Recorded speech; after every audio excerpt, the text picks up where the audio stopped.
Table 10-6, blood flow through the upper limb. So here's our aorta again. Here's our subclavian. This is our left side. This is our left subclavian. If you remember, we had vertebral coming off.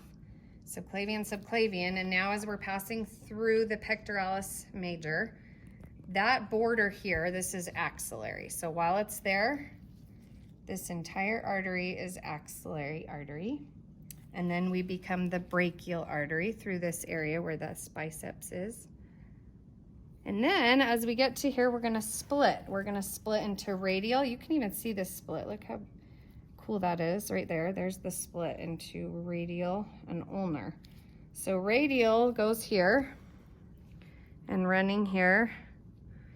And then the ulnar dives under, and we can see the ulnar under the flexor carpi ulnaris. So there's our ulnar. This is the artery and vein together. We call them vessels at this point here, or artery and vein. So that's our ulnar.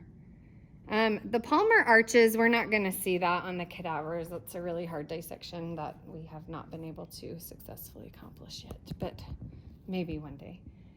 Now going to the venous drainage, I'm going to start back at the hole. I get that that's not how it goes. So here is our left brachiocephalic vein. And then once internal and external come off, we're subclavian. As we pass through the pec, we are the axillary, so in the armpit.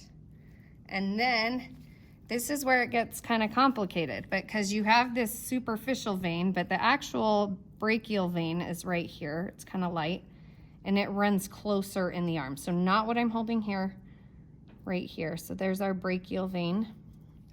And then that also splits, and so that runs with our radial artery. So here's that radial vein coming, but together they're the radial vessels.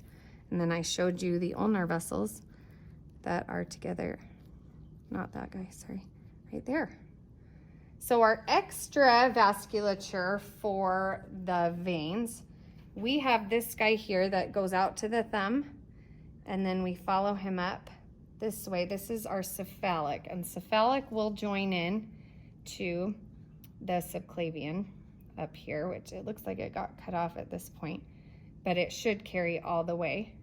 The other one that we have is the basilic, which hangs on the inside of the arm here.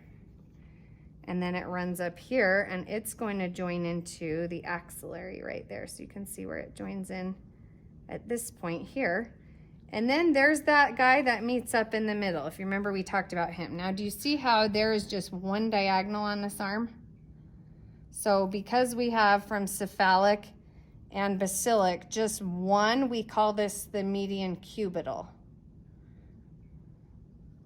vein. Sorry, median cubital vein.